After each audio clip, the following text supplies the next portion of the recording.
ఎవరికి ఏ ఐడియాలజీ నచ్చుతుందో ఆ పొలిటికల్ పార్టీలో చేరే లిబర్టీ ఆ మనిషికి ఉంటుంది. ఎందుకంటే అది బేసిక్లీ ఆ మనిషి రైట్ కాబట్టి. అలాగని ఒకరిని దూషించుకోవడము, ఒకరిని సోషల్ మీడియాలో అంతగా దూషించుకోవడం ఎక్కడా చేయరు. ఒక్క జగన్మోహన్ రెడ్డి గారి విషయంలో మాత్రమే రాజకీయంగా మేము వ్యతిరేకిస్తే సోషల్ మీడియాలో ఆయన ఒక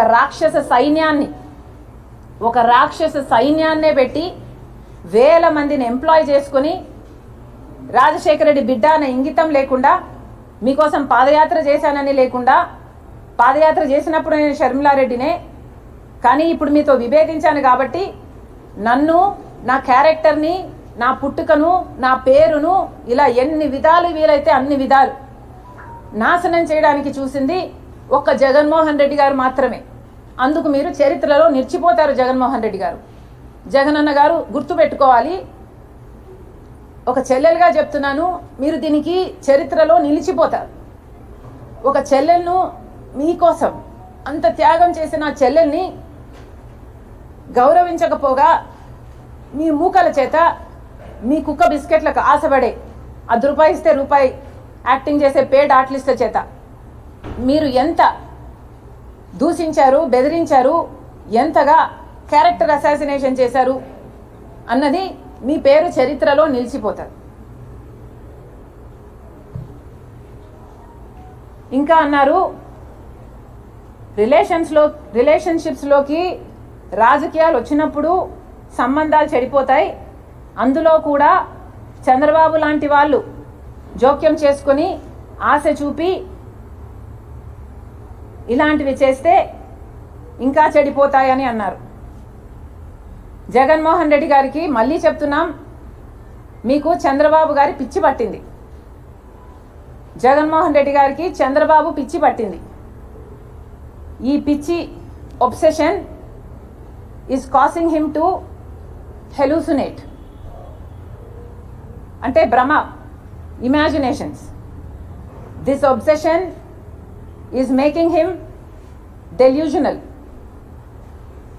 జగన్మోహన్ రెడ్డి గారి మెంటల్ స్టేట్ గురించి నాకు జెన్యూన్గానే కన్సర్న్ ఉంది. ఎందుకంటే మాట మాట్లాడితే చాలు, నేను చంద్రబాబు గారి చేతిలో రిమోట్ కంట్రోల్, ఆయన చెప్తేనే చేస్తున్నాను అని మాట్లాడుతున్నాడు. నేనే కాదు, సునీత కూడా చంద్రబాబు మాటే వింటుందంట. పక్క రాష్ట్ర ముఖ్యమంత్రి ఈయనలాగే ఒక ముఖ్యమంత్రి అండి. అంటే ఈయన కూడా ఇంకొకరి చేతిలో కీలుబొమ్మ, ఒక రిమోట్ కంట్రోలా? ఈయనకిచ్చే రెస్పెక్ట్ ఈయనకి ఇవ్వాలి. పక్క రాష్ట్ర ముఖ్యమంత్రి గురించి మాత్రం ఇంకొకరి చేతిలో కీలుబొమ్మ అని మాట్లాడుతున్నారు. అర్థం ఉందా అండి? అది కూడా రేవంత్ రెడ్డి అంట చంద్రబాబు గారి చేతిలో కీలుబొమ్మ అంట. చంద్రబాబు ఇక్కడ జైలుకు కూడా వెళ్ళాడు. ఈయనకే అంత పవర్ ఉంటే మరి ఈయన జైలుకి ఎందుకు వెళ్తాడండి?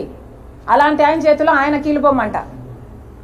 సో చంద్రబాబు గారి చేతిలో నేను కీలుబొమ్మ, చంద్రబాబు గారి చేతిలో సునీత కీలుబొమ్మ, చంద్రబాబు గారి చేతిలో రేవంత్ కీలుబొమ్మ, చంద్రబాబు గారి చేతిలో మోడీ కూడా కీలుబొమ్మే చంద్రబాబుతో పొత్తు పెట్టుకున్నందుకు. ఇలా చంద్రబాబు గారిని అంత పిచ్చిగా, అంత పెద్ద భూతంగా జగన్మోహన్ రెడ్డి గారికి కనిపిస్తున్నాడు అంటే నిజంగానే జగన్మోహన్ రెడ్డి గారు చంద్రబాబు ఒబ్సెషన్తో డిల్యూజనల్ అవుతున్నారు. ఆయన మెంటల్ కండిషన్ ఒకసారి చెక్ చేయించుకోవాలని కోరుతున్నాం. ఇంతేకాదు, జగన్మోహన్ రెడ్డి గారు మళ్ళీ గోబల్స్ ప్రచారం చేస్తున్నారు. పదే పదే కాంగ్రెస్ పార్టీ రాజశేఖర రెడ్డి గారి పేరును సిబిఐలో చేర్చింది, సిబిఐ ఛార్జ్ షీట్లో చేర్చింది కాంగ్రెస్ పార్టీ అని మళ్ళీ ఆరోపించారు ఆ ఇంటర్వ్యూలో. జగన్మోహన్ రెడ్డి గారికి మళ్ళీ చెప్తున్నాం, అది చెప్పకముందు ఇంకొక విషయం కూడా గుర్తు చేస్తున్నాం. మీ గోబల్స్ ప్రచారానికి మీకు ఏమాత్రం విలువలు ఉన్నాయి అని, విలువలు, విశ్వసనీయత చాలా ఉన్నాయని మీరు చెప్పుకుంటారు కదా, అసలు మీకు ఏ విలువలు ఉన్నాయో ఈ ప్రశ్నలకు సమాధానం చెప్పండి.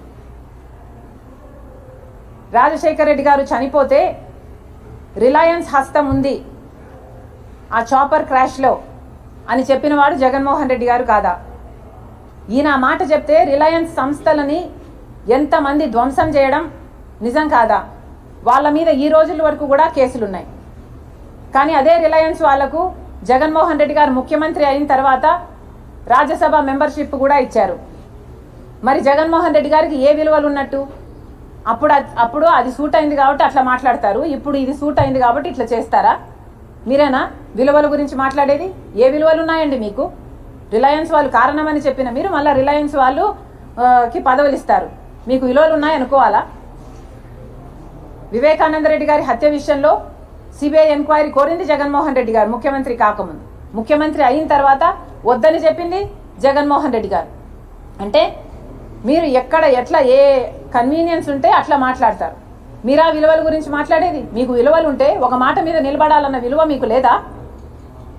అలాగే రాజశేఖర రెడ్డి గారి విషయం, రాజశేఖర రెడ్డి గారి పేరును ఛార్జ్ షీట్ లో చేర్చడం కాంగ్రెస్ పని అని చెప్తున్నారు. మళ్ళీ చెప్తున్నాం, కాంగ్రెస్ పార్టీ చెయ్యలేదు, ఇది మీకు కూడా తెలుసు. మీరు గోబల్స్ ప్రచారం చేస్తున్నారు. కాంగ్రెస్ పార్టీ చెయ్యలేదు.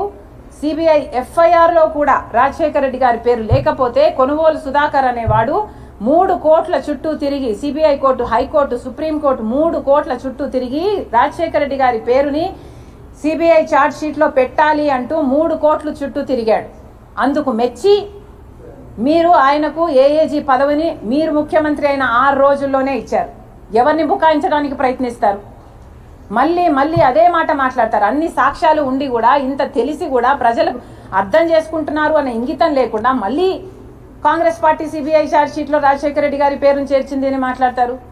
అసలు మీకు విలువలు ఉన్నాయా అండి? మీరు కాదా?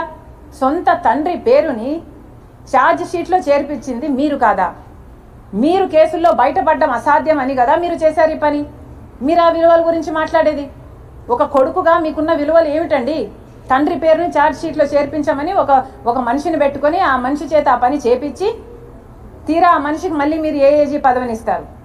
మీకు ఏ సంబంధం లేకపోతే ఒక మనిషి మీ తండ్రి పేరుని ఛార్జ్ షీట్ లో చేర్చిన వ్యక్తికి మీరు ఏఏజీ పదవిని ఇస్తారా? ఎందుకు బుకాయిస్తున్నారు? మీకు ఎక్కడ విలువలు ఉన్నాయి? కొడుకు అన్న స్థానం, కొడుకు అన్న విలువ, అసలు మీకు కొడుకు అని చెప్పుకోవడానికి సిగ్గుగా లేదా? రాజశేఖర రెడ్డి గారి కొడుకు అని ఆయన పేరు ఛార్జ్ షీట్ లో పెట్టించింది మీరు కాదా?